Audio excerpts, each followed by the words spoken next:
प्रतिनिधीच्या माध्यमातून सांगू इच्छितो।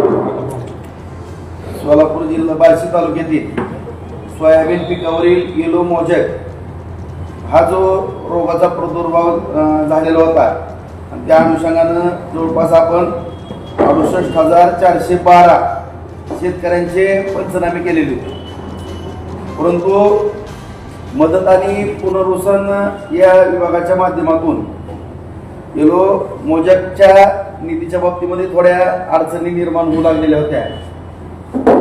कारण आपला तालुका हा दुष्काळामध्ये आपण त्या ठिकाणी आपला 40 तालुक्यामध्ये समाविष्ट केल्यानंतर त्या ठिकाणी जवळपास 30,000हून अधिक शेतकऱ्यांना आपल्या तालुक्यातील दुष्काळाचा निधी प्राप्त झालेला आहे। आणि येलो मोजॅक ह्या रोगाचा जो प्रादुर्भाव झालेला होता त्यामध्ये थोडी शासनाकडे विसंगती निर्माण होऊ लागल्यामुळं आणि या ठिकाणी संपूर्ण बार्शी तालुक्यातील शेतकऱ्यांचं अनुदान प्राप्त व्हावं दुष्काळाचं किंवा येलो मोजॅक या रोगाने प्रादुर्भाव झालेल्या पिकाचं या दृष्टिकोनातून सातत्यानं पाठपुरावा सर्वांचा चालू होता। या अनुषंगानं कुठलाही वेळ जाऊ नये याकरता माननीय जिल्हाधिकारी यांचा रिपोर्ट या ठिकाणी शासनाला सादर करण्यात आलेला आहे।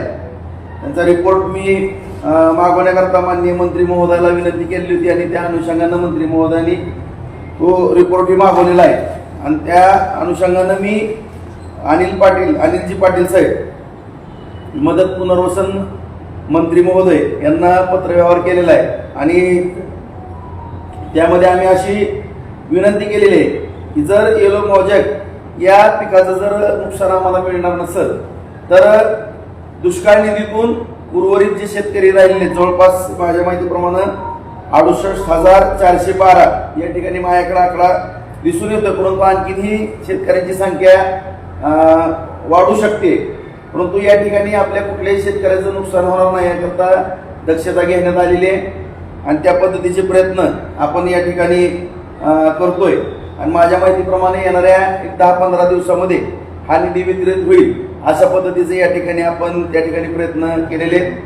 त्या दिवशीच मी माननीय मंत्री महोदयाला पत्र देऊन त्याच्यावरती त्यांच्या स्वाक्षरी घेऊन ते संबंधित डिपार्टमेंटला गेलेले आहे। डिपार्टमेंटकडे पण माझा मदत पुनर्वसन या विभागाकडे पाठपुरावा आहे आणि माननीय जिल्हाधिकाऱ्यांचा जो रिपोर्ट कमिशनरला गेला, कमिशनरकडून उपसचिवांकडे आला, तो सेक्रेटरीकडनं ती फाईल घेऊन माननीय मंत्री महोदयांची मान्यता घेऊन लवकरच निधी आपण या ठिकाणी वितरित करू।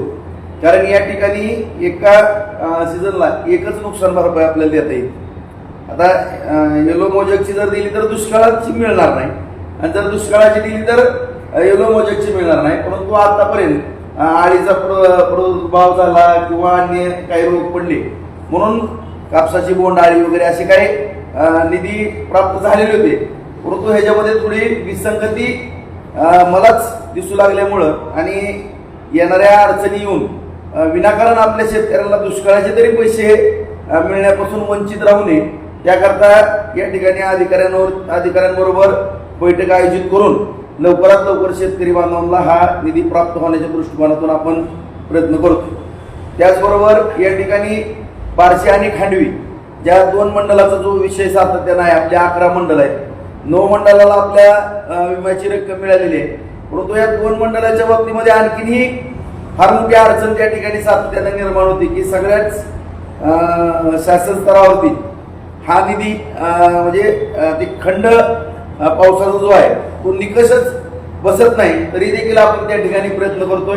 शेवटी हा नशिबाचा भाग आहे आणि प्रयत्न काय मी थांबवणार नाही, परंतु भविष्यामध्ये सुद्धा प्रयत्न करून आपण जास्तीत शेतकऱ्यांना कशी मदत करता येईल त्या दृष्टिकोनातून आपण प्रयत्न करतोय। त्याचबरोबर माझी या खरीपच्या सीझनच्या माध्यमातून या ठिकाणी सर्व शेतकरी बांधवांना नम्रतेची विनंती आहे की भगवंताच्या कृपेनं चांगलाच मृग नक्षत्राचा चांगला पाऊस पडला। माझ्या माहितीप्रमाणे खरीपाच्या ज्या काही पेरण्या होणं अपेक्षित होतं 100% पेरण्या या ठिकाणी झाल्या। सोयाबीन असेल, कांदा त्या ठिकाणी आहे, उडीद आहे, तुरीची पण लागवड या ठिकाणी मोठ्या प्रमाणामध्ये झालेली आहे आणि 15 जुलै ही तारीख अंतिम पीक विमा भरण्याची तारीख आहे। शासनानं 1 रुपयामध्ये पीक विमा भरण्याचा निर्णय दिलेला आहे। त्या अनुषंगानं सर्व शेतकरी बांधवांनी शेवटच्या टप्प्यामध्ये पीक विमा जर भरायला गेले तर काही नेट बंद असतंय, कुठंतरी इंटरनेटला प्रॉब्लेम येतो आणि त्या ठिकाणी नेट स्लो चालतंय. त्या सगळ्या अडचणी लक्षात घेऊन आतापासूनच सगळ्यांनी सगळे आपले पीक विमा भरण्याची कारवाई या ठिकाणी तातडीनं करून घ्यावी, जेणेकरून कुणीही या शासनाच्या या योजनेपासून वंचित राहणार नाही. आज शासनाच्या माध्यमातून बजेटच्या माध्यमातून सुद्धा आज शेतकऱ्याला वीज बिल माफीचा निर्णय त्या ठिकाणी घेतलेला आहे. त्याचबरोबर 7.5 HP आतील शेतकऱ्यांना त्या ठिकाणी बिल नसणार आहे. काही तरुणांना या ठिकाणी 10,000 रुपयाचं अनुदान देण्याचा निर्णय घेतलेला आहे. लाडली बहीण हा निर्णय या ठिकाणी घेतलेला आहे. त्या अनुषंगानं आज आपण पाहतो की संपूर्ण तहसील तलाठी कार्यालय या ठिकाणी माझ्या माता भगिनीची प्रचंड स्वरूपात गर्दी आहे. आपल्याला ऑगस्टपर्यंतची मुदत दिलेली आहे. त्या ठिकाणी एवढी गर्दी जास्त करून अडचण निर्माण होणार नाही याची दक्षता सर्वांनीच घ्यावी. कारण या ठिकाणी या बजेटच्या माध्यमातून सर्व स्तरावरती मग शेतकरी असतील, तरुण असतील, माता भगिनी असतील, या सर्व घटकांकरता शासनानं अत्यंत चांगल्या पद्धतीचं बजेट या ठिकाणी आपल्या समोर सादर केलेलं आहे आणि त्याची अंमलबजावणी होणार आहे. या अगोदरही आपल्या बार्शीकरांना माहिती आहे की मी धाराशिवच्या उस्मानाबाद लोकसभा मतदारसंघाच्या प्रचाराच्या निमित्तानं आदरणीय अजितदादांनी उस्मानाबादच्या सभेमध्ये कांद्याला अनुदान देणार, सोयाबीनला सुद्धा 4,000 कोटीची तरतूद, शेतकऱ्यांचे जे कमी भाव मिळतो त्याला तरतूद केलेल्या अशा पद्धतीचं त्या ठिकाणी आश्वासन दिलेलं होतं. दुधाच्या भावामध्ये सुद्धा आश्वासन दिलेली होती आणि मीही या ठिकाणी पत्रकार परिषदेच्या माध्यमातून सर्व शेतकरी बांधवांना एक नम्रतेची विनंती केलेली होती की कुणीही कुठली काळजी करण्याचं कारण नाही. कारण ज्यावेळेस फडणवीस साहेब या ठिकाणी लोकसभेच्या प्रचाराच्या निमित्तानं आलेले होते त्यावेळेसच आपल्या भागातलं जे प्रमुख पीक आहे कांदा आणि सोयाबीन, या बाबतीमध्ये सोयाबीनचे दर जागतिक मार्केटमुळे जी घसरण झालेली होती त्यामध्ये हेक्टरी 5,000 रुपये देण्याचा निर्णय शासनाने घेतलेला आहे. त्याचबरोबर कांद्याला सुद्धा 350 पर क्विंटल 350 रुपये देण्याचा निर्णय त्या ठिकाणी घेतलेला आहे. दूध अनुदानाचे 5 रुपयाचा पण निर्णय घेतलेला आणि खास करून विखे पाटील साहेबांनी त्या दिवशीच विधानसभेमध्ये घोषणा केली की 35 रुपयाचा हा दर 1 जुलैपासून लागू असणार आहे. त्यामुळं हे सरकार शेतकऱ्यांच्या हिताचा निर्णय या ठिकाणी घेण्यामध्ये यशस्वी झालेला आहे. माझी सर्व शेतकरी बांधवांना, सर्वसामान्य जनतेला या ठिकाणी नम्रतेची विनंती की ज्या ज्या योजना सर्वसामान्यांकरता या ठिकाणी जाहीर केलेल्या आहेत त्या योजनाचा सर्वांनी या ठिकाणी जास्तीत जास्त लाभ घ्यावा अशी या ठिकाणी सर्वांना नम्रतेची विनंती करतो. त्याचबरोबर दुसरा जो विषय आज MIDCच्या बाबतीमध्ये सुद्धा बैठक त्या ठिकाणी उदय सामंत साहेबांच्या दालनामध्ये घेतली. 2 MIDCचे विषय होते. आपली 600 एकरहून अधिक जागेची प्रस्तावित MIDC होती, परंतु 135 एकर जमीन आपण भूसंपादित नारायण राणे साहेब असताना केलेली होती. मध्यंतरी मी साईटवर गेल्यानंतर त्या ठिकाणच्या शेतकऱ्यांनी उर्वरित जमीन ताबा घेण्याकरता काही प्रक्रिया करायची जी विषय असतो त्यामध्ये तीव्र विरोध केला की राजाभाऊ आम्हाला या ठिकाणी आमच्या जमिनी ताब्यात द्यायच्या नाहीत. त्यामुळं तिथला विषय आपण थांबवलेला आहे. 135 एकरवरती MIDC राहणार आहे. त्या ठिकाणी पाण्याची जी सोय होती त्याच्या निविदा निघालेल्या आहेत. लवकरात लवकर नगरपालिकेचं पाणी MIDCला पोहोचणार आहे. त्या अनुषंगानं काम युद्धपातळीवरती चालू झालेलं आहे. त्याचबरोबर सबस्टेशन 2 सबस्टेशनचं पण काम त्या ठिकाणी जवळपास अंतिम टप्प्यामध्ये आलेलं आहे. थोडी अडचण आहे तांत्रिक, काही तिथले स्थानिक शेतकऱ्यांची आणि त्यांच्या शेतातून काही पोल वगैरे जातात त्या अडचणी सुद्धा दूर केल्या जातील अशा रीतीनं MIDCचं सुद्धा त्या ठिकाणी छोटे मोठे उद्योग उभारावे लागलेले आहेत. आणि आणखीनही जे काही प्लॉट शिल्लक राहिले ते शिल्लक प्लॉटच्या बाबतीमध्ये सोमवारीच आपल्या बार्शीतील काही उद्योजकांची मगाच मी बैठक घेतली. त्यांनाही सांगितलेलं आहे की आपण सोलापूरच्या चिंचोली MIDCच्या ऑफिसमध्ये जावा, आपण अर्ज करा, आपल्याला प्लॉट अलॉट होतील आणि आपले प्रोजेक्ट रिपोर्ट त्या ठिकाणी सादर करून आपल्या ताब्यामध्ये प्लॉट घेऊन त्या ठिकाणी नवीन उद्योग त्या ठिकाणी त्यांनी सुरू करावे. उद्योग उभा करत असताना त्यांना जर काही अडचणी असतील तर निश्चितपणाने आम्ही त्या ठिकाणी मदत करू. दुसरा मुद्दा वैराग MIDCच्या बाबतीमध्ये जो संतनाथ सहकारी साखर कारखाना आहे त्या ठिकाणी सुद्धा MIDC व्हावी ही माझी प्रामाणिक भूमिका आहे. परंतु काही तांत्रिक अडचणी आहेत. मी पाठीमागं सुद्धा वैरागच्या बैठकामध्ये वेळोवेळी काही सभांमधून बैठकांमधून काही वाच्यता केलेली आहे, परंतु तो वैराग भागाचा विषय असल्यामुळं आज एवढंच या निमित्तानं सांगतो की त्या ठिकाणी सुद्धा वैराग भागामध्ये MIDC व्हावी या दृष्टिकोनातून प्रयत्न आम्ही करत असताना साखर कारखान्याचा सुद्धा त्या ठिकाणचा विषय, हे दोन्ही विषय वैरागच्या आमचे पदाधिकारी आणि पत्रकार बांधवांना त्या ठिकाणी सोबत घेऊन वैरागच्या जनतेला सुद्धा त्याची माहिती निश्चितपणानं देण्यात येणार. आपण वीज बिलाचा मुद्दा घेतला तर त्या वीज बिल माफीसाठी काही त्याला शेतकऱ्यांसाठी काही अट आहे का? तो अल्पभूधारकच असावा किंवा असं काही अटी आहेत का? नाही, तसं काही नाही. सरसकट माफी केलेली आहे. सरसकट 14 जुलैला कृषी उत्पन्न बाजार समितीची आपली मुदत संपते, तर निवडणूक प्रक्रिया पुढे राबवणार आहेत की प्रशासक येणार याविषयी काही तुमची? आम्ही निवडणुकीला सज्ज आहोत. आमची पूर्ण तयारी झालेली आहे. आता मोठी निवडणूक असल्यानंतर लोकसभा किंवा विधानसभा अशा जर निवडणुका असतील तर शासन स्तरावरती प्रशासकाची नियुक्ती केली जाते, प्रशासक मंडळ नेमलं जाते. परंतु अगोदरच सोलापूर आणि बार्शी या दोन्ही बाजार समितीला 6 महिन्याच्या 2 वेळेस मुदतवाढ दिलेली आहे. त्यामुळं 2 वेळेसच मुदतवाढ देण्याचा नियम आहे. जर आता मुदतवाढ द्यायची असेल तर त्रिसदस्यीय प्रशासकीय मंडळ शासन नियुक्त करतं, परंतु आम्ही आमच्या परीनं या ठिकाणी मतदार याद्या वगैरे सादर झाल्या. आम्ही बाजार समितीच्या निवडणुकीला सज्ज आहोत. त्यामध्ये कुठली या ठिकाणी जी विकास कामं केली किंवा बाजार समितीमध्ये जे सुधारणा केले या सर्व गोष्टीचा विचार करता आम्ही आमची तयारी पूर्ण केलेली आहे आणि निश्चितपणानं त्या ठिकाणी केलेल्या विकास कामाच्या जोरावरती आम्ही पैकीच्या पैकी बाजार समितीच्या सगळ्या जागा जिंकू. भाऊ, आणखी एक विकास काम आपण केली म्हणताय, तसा विकास हे पाहायला मिळतोय, पण त्यातनं बार्शी बस स्थानक वगळलंय का? इतकी दुरावस्था बार्शी बस स्थानकाची आहे. बार्शी बस स्थानकचं अंतर्गत कॉन्क्रीटचं काम आता 2 दिवसात चालू होईल. सगळे पूर्ण खड्डे वगैरे सगळं मी आमदार पटेलनं सुद्धा पत्र दिलं होतं, परंतु या भागानं शासनाकडनं त्याला निधी प्राप्त झाला. सगळं तुम्हाला कॉन्क्रीट पूर्णपणे त्या ठिकाणी झालेलं दिसल. आणि दुसरा मुद्दा, जे बस स्थानक, आता मी जी पाठीमागून सुद्धा आपल्याला काही पत्रकार परिषद किंवा सभांच्या माध्यमातून सांगितलं की आता माझं एक मोठं स्वप्न त्या बस स्थानकचं एक राहिलेलं आहे. त्यामध्ये ती जी जागा आहे ती जवळपास 3 एकर 10 गुंठे काही तर जागा असावी. तर त्या जागेमध्ये आपलं बस स्थानक पण आहे आणि त्याचा डेपो पण आहे. त्यामुळे ती जागा अपुरी पडते आणि जवळपास 100 फेऱ्या तर सोलापूरवरूनच होतात आणि आपलं बस स्थानक हे फार जास्त वर्दळीचं ठिकाण आहे. मग त्यामुळं त्या ठिकाणी आपल्याला नवीन आधुनिक बस स्थानक निर्माण करायचं, त्या दृष्टिकोनातून मी तसा पत्रव्यवहार केलेला आहे, ती तयारी सुरू केलेली आहे. परंतु ही तयारी करत असताना त्या ठिकाणी डेपो कुठं न्यायचा हा त्या ठिकाणी अडचणीचा विषय होता.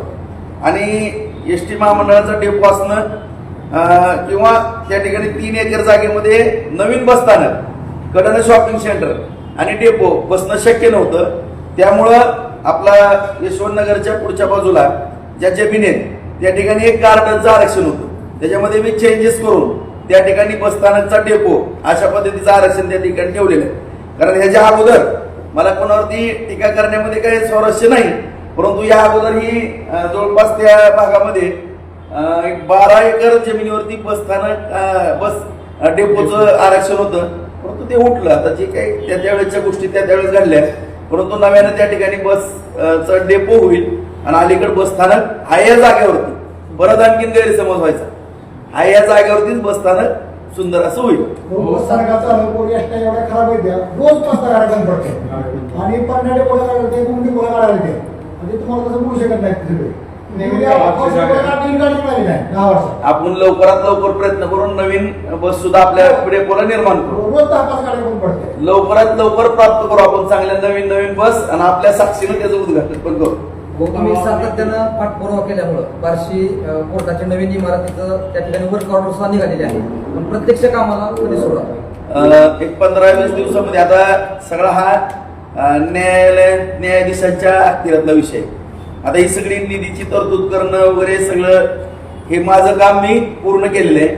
आता त्याचं उद्घाटन करणं किंवा कोण पाहुणे बोलवणं याचा सगळा प्रोटोकॉल हा माननीय न्यायाधीशांच्या अखत्यारीतला आहे. त्याच्यामध्ये राजकीय मंडळीला हस्तक्षेप करता येत नाही, पण ज्या दिवशी माननीय न्यायाधीश त्याचा निर्णय घेतील त्या दिवशी त्याच्या दुसऱ्या दिवसापासून काम सुरू होईल आणि माझ्या माहितीप्रमाणे 2 वर्षाची काहीतरी त्याला मुदत आहे. त्या मुदतीच्या आत ते काम पण पूर्ण होईल. विधानसभेत प्रश्न विचारला होता मासेमारी संस्थांच्या काही करायला संस्था आहेत मध्यम प्रकल्पावर त्याच ठराविक मॅनेज करून लिलाव घेतात आणि त्यामुळे शासनाचा मोठा महसूल बुडत आहे. तर ह्या संस्था निर्माण ज्यादा करणार का असं तुम्ही प्रश्न विचारला होता. मंत्री महोदयांनी त्यावर उत्तर दिलं. नाही, मी परत मला सेक्रेटरी राजेश कुमार साहेबांकडे त्यांनी पाठवलं होतं. मी रमेश अण्णा होतो, आम्ही त्यांना भेटलो. हा प्रश्न उपस्थित आणि हा प्रश्न उपस्थित करण्यापाठीमागचा उद्देशच माझा असा आहे की मुळातच ज्या ज्या ठिकाणी मध्यम प्रकल्प आहेत, साठवण तलाव आहेत किंवा आता उजनीला सुद्धा 5 वरतीच मासे पकडण्याची परवानगी दिली जाते. आता उदाहरणार्थ काय काय तलाव असे की वर्षाला 50,000 किंवा 70,000 रुपये किंवा 1 लाख रुपये आणि रोज 2 लाखाचे मासे पकडले जाते. आणि मासे जे पकडले जातात त्या ठिकाणी सगळे शेवटी जगण्याचा या देशामध्ये सगळ्याला अधिकार आहे. माझं दुमत असण्याचं काही कारण नाही. परंतु स्थानिक मच्छीमार आहेत त्यांची सुद्धा उपासमार होता काम नाही. एका बाजूला आपण बघतो की ग्रामीण भागामध्ये रोजगार नाही. आज ग्रामीण भागामध्ये इंडस्ट्री करायची म्हणलं किंवा कुठला उद्योग करायचा म्हणलं तर कुणी पुढे येत नाही. मग त्या भागामध्ये जर हे साठवण तलाव मध्यम प्रकल्प असतील तर 5 वरतीच ते कुपन द्यावं. तो मासेमारी करणारा जो तरुण आहे तो त्याच्या उपजीविकेप्रमाणे मच्छीमारी करेल. रोज त्याला 1,000, 2,000, 3,000 रुपये कमीत कमी 1,000 रुपये जर कुठे गेले नाही आणि वर्षाकाठी त्याला नाही म्हणलं तर 2, 2.5, 3 लाख रुपयाचं त्याचं पोटापाण्याचा प्रश्न मिटणार आहे. असे एका मध्यम प्रकल्पावरती माझ्या माहितीप्रमाणे 300 ते 500 स्थानिक मच्छीमारी त्या ठिकाणी आपली उपजीविका करू शकतात. त्या अनुषंगाने तो प्रश्न विचारलेला होता. आज आपण पाहतो की समुद्रामध्ये सुद्धा हा जो मुद्दा होता की लक्षवेधी जी होती ती समुद्र किनारा कोकण किनारपट्टीची होती.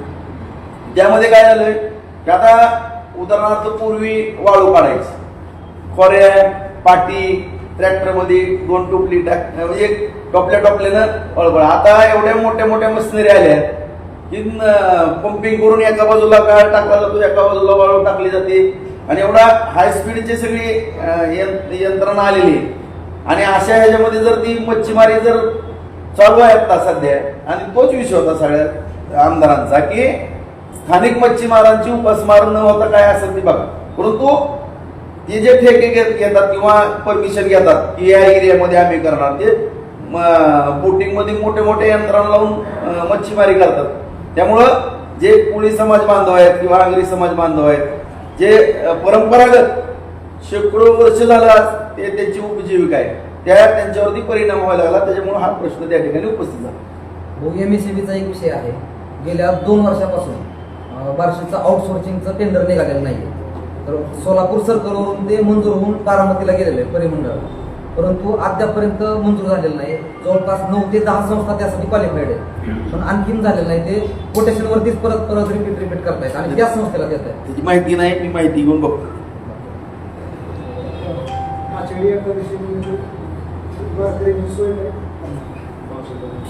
आता आपलं भगवान मंदिरामध्ये खाली पण चांगली जेवणाची वगैरे आपण भोजनालयाची सोय केली आहे.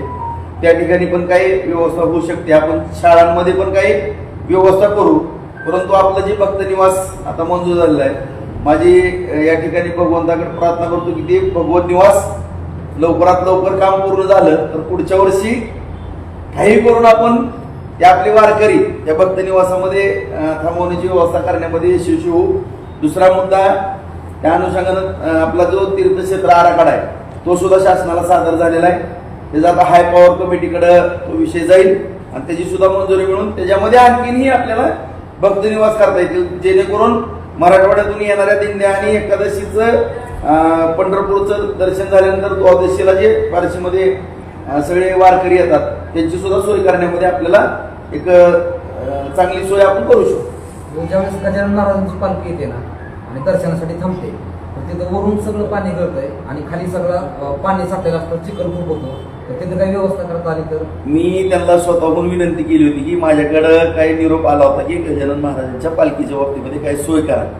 तर त्यांना मी स्वतः माणसं पाठवून तिथं विनंती केली होती की आपण भगवान देवस्थानमध्ये आपण तिथं आश्रयाला डबावरनं डोम वगैरे आहे, तिथं काही अडचण नाही. पलीकडे मोठा हॉल आहे, त्या ठिकाणी सगळेजण राहावा. परंतु फार पूर्वी काहीतरी घटना घडलेल्या, कुणाचा मान अपमान झाल्याचा जुना विषय काहीतरी आहे असं माझ्या कानावरती आहे. त्याच्यामुळं त्यांनी सांगितलं की आम्ही काय आत राहणार नाही, आम्हाला बाहेरच सोय करून द्या. परंतु बाहेर एवढी चिखलामध्ये वगैरे सोय करणं शक्य नाही. आता जी शाळा 1 नंबर ती पडाल झालेली ती आपण डिमॉलिश करतो आणि त्या ठिकाणीच भक्त निवास करतो. त्यांनी जरी आणखीन आता ती शेवटी मंदिराच्या जवळ थांबतात, मंदिराच्या जवळ आपल्याला कुठं जागा नाही, त्यांनी जर विनंती केली तर आपली मॉडेल हायस्कूल आहे त्या ठिकाणी त्यांची व्यवस्था मी करू शकतो. तसा निरोप द्या, मी स्वतः त्यांना काय मदत करायची करत. मार्केट आपले मोठ्या प्रमाणात निघालेले आहेत, तर त्याची पडताळणी करण्यासाठी अधिकारी पैसे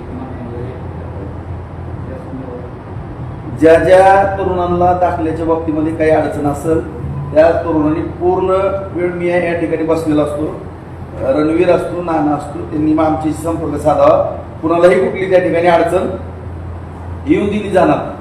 आणि आपल्या सर्व पत्रकार बांधवांना पण माहिती आहे की या ठिकाणी दाखले देण्याचं सगळं काम चालू होतं आणि या ठिकाणी जी पलीकड टीम आहे ती त्याच्यावरतीच काम करते. मग अण्णासाहेब पाटील महामंडळ आहे, ज्योती महामंडळ आहे, समाज कल्याणचा विषय असेल, विश्वकर्माचा विषय असेल, ज्या ज्या ठिकाणी ज्या अडचणी येतात ते सोडवण्याकरता आम्ही या ठिकाणी प्रयत्नशील आहोतच. आता अडचण कशी होती की आता शेवटी आपल्याला पण माहिती आहे प्रशासन आहे, आता कुणाला किती उत्साह आहे त्याच्यावरती. आता काय असा एक वर्ग आहे की सकाळी 9 वाजल्यापासून संध्याकाळी 8-9 वाजेपर्यंत काम करणार, 12-12 तास काम करणार पण वर्ग आहे. काय वर्ग असा आहे की फोन स्विच ऑफ करतोय, मी साईटवर गेलो म्हणणारा पण वर्ग आहे. सगळं म्हणजे विषय असा आहे की जे ज्याला काम करायचं तो काम करतो, त्याच्यामुळे आता कोणीतरी फोन बंद करून निघून जाते आणि तिथं अडचण होती. पण अशी अडचण होणार नाही. कुणाला जर दाखल्याची काय अडचण असेल तर मी इथं बसलेला आहे, माझ्याकडे मी पूर्ण मदत करतो. माझी लाडकी बहीण योजना आता चालू आहे, त्यासाठी मी बरेचशा पैशांची मागणी होते किंवा हे चालू आहे, तर त्या बाबतीत काय सांगा. सेतू केंद्र पण त्यातनं पैशाची मागणी करते. त्याच्यामध्ये कुणी जी काही कागदपत्राचा किरकोळ खर्च असेल ना सरकारी तेवढाच करावा. कुणीही पैसे कुणाला देऊ नये, कुणी पण पैसे मागू दे त्याला सस्पेंड करण्याची माझी जबाबदारी असेल. आपण पण पाहिलं की माननीय मुख्यमंत्री सुद्धा किती दक्ष आहे.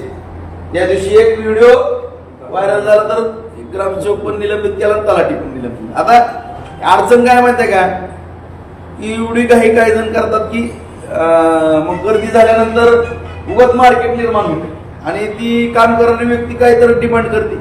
असं होऊ नये. कुणाला तसं त्रास व्हायला आम्हाला सांगा ना, आम्ही पूर्ण वेळ बसलो ना. शेवटी आम्ही पण जनतेनेच आम्हाला या ठिकाणी बसवलेलं आहे. आम्ही त्यांचं काम करणं किंवा त्यांच्या येणाऱ्या अडचणी सोडवणं हे आमचं कामच आहे.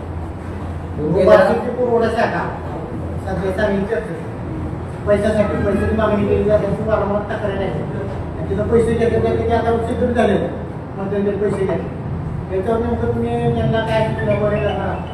पैसे जर मागितले ना सरळ माझ्याकडे या, मी अँटी करप्शनची सगळी व्यवस्था करून देतो. हो. असा ट्रॅप लावतो ना, कळलं पण नाही बरोबर सापडल्यावर लक्षात येईल की पैसे घेताना सापडलं. महिलांना आतापर्यंत त्रास दिला काय मी सांगू का, आता काही विषय न बोललेले बरे. आता कशामुळे काय करते आपल्या सगळ्यालाच माहिती, तुम्हाला सांगू. पण ज्यांची ज्यांची तक्रार ना माझ्याकडे येऊ द्या ना, मी सरळ करायची माणसं जी कुणी आरोपणा करते त्याला सरळ करण्याकरताच मी इथं आहे. आता गपचूप जर तिकडे काय चाललं आजूबाजूला तर मी तर काय बघणार. पण भाऊ तिथं झिरो कर्मचारी पुरवठा विभागात सापडतात. असे किती कर्मचारी झिरो कर्मचारी प्रशासकीय कार्यरत आहेत आणि त्यामुळे त्यांचा सुसवाट आहे. म्हणजे मिली बघत होती का अधिकारी आणि झिरो कर्मचारी.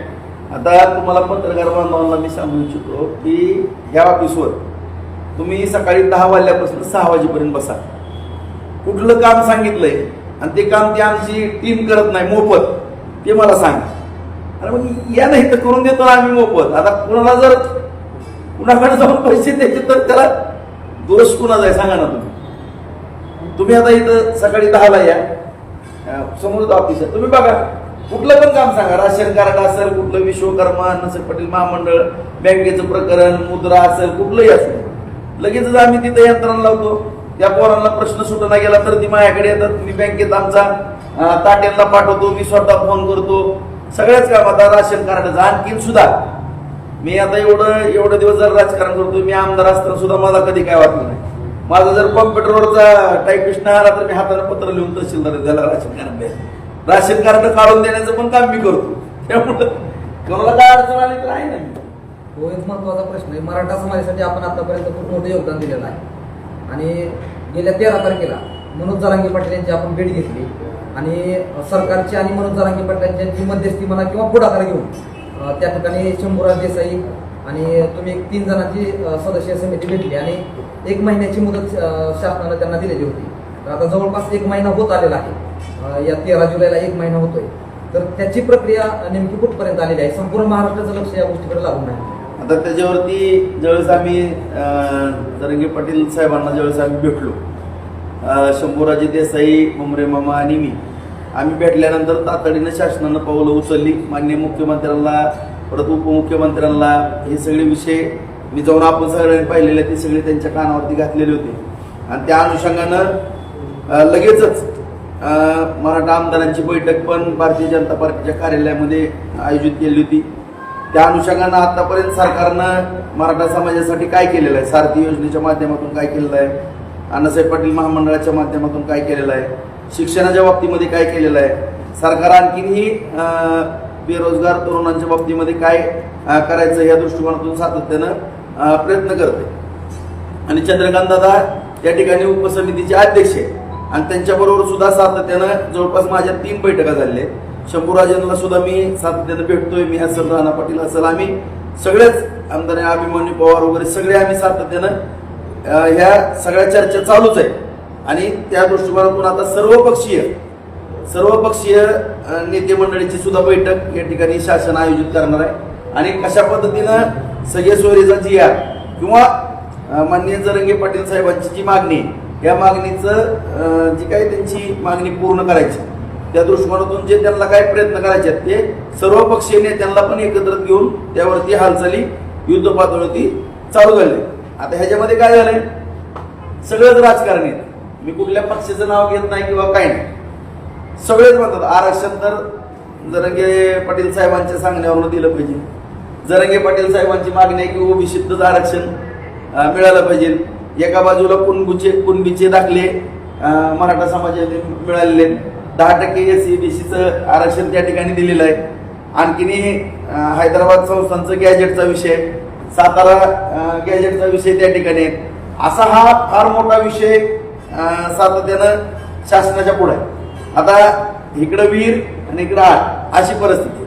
आता ह्याच्यात काय झालंय, या राजकारणाच्या ह्याच्यात काही जण अशी पोळी भाजून घ्यायला लागले की मी या ठिकाणी, आता मी कोणाचं नाव घेत नाही, पण जे हितवतात किंवा सातत्यानं आरक्षण दिलं पाहिजे अशी जी भूमिका मांडतात, त्या सगळ्या प्रत्येक पक्षाच्या नेत्यांना किंवा लोकप्रतिनिधीला माझं या ठिकाणी विनंती असेल की त्यांनी स्वतःच्या लेटर हेडवरती कशातनं आरक्षण द्यायचं एकदा त्यांनी लिहून देऊ, म्हणजे नेमकं दुधाचं दूध आणि पाण्याचं पाणी होईल.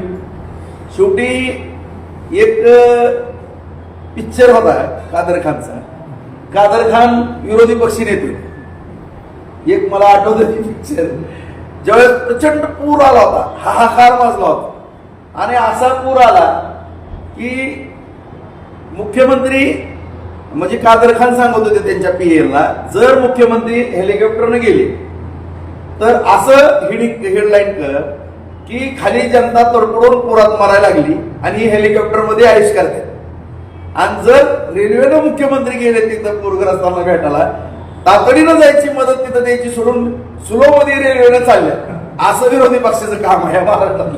त्यातला प्रकार झालेला आहे. परंतु जी काय भूमिका घ्यायची, शेवटी हा विषय काय भारतीय जनता पार्टी, शिवसेना, राष्ट्रवादी किंवा काँग्रेस, उबाटा किंवा कुठल्याही पक्षाचा नाही.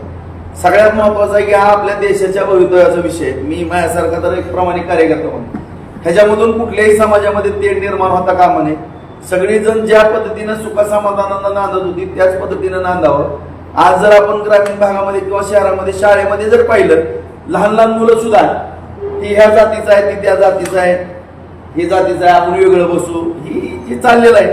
अत्यंत दुर्दैव आहे. आणि ह्याच्यामुळं विकासाच्या बाबतीमध्ये कुणी कितीही प्रश्न विचारू द्या, कितीही ताणू द्या, कितीही टीका करू द्या, आणि विकासाच्या बाबतीमध्ये हार जीत काही येऊ द्या, ही सगळी मान्य असेल माझ्यासारख्या सामाजिक कार्यकर्त्याला. परंतु कुणाच्या तरी स्वार्थासाठी आपल्या देशामध्ये असला म्हणजे हाहाकार माजल किंवा अशांतता राहील किंवा जातीमध्ये तेढ निर्माण होईल असं पाप कुणीच करू नये ह्या मताचा मी. DR न्यूजच्या बातम्या पाहण्यासाठी DR न्यूज चॅनलला सबस्क्राईब करा, शेअर करा, लाईक करा, कमेंट करा. तसेच तुमच्याकडील सर्व क्षेत्रातील बातम्यांसाठी राहुल गुरव यांना संपर्क करा. Mobile number 96 89 32 25 03.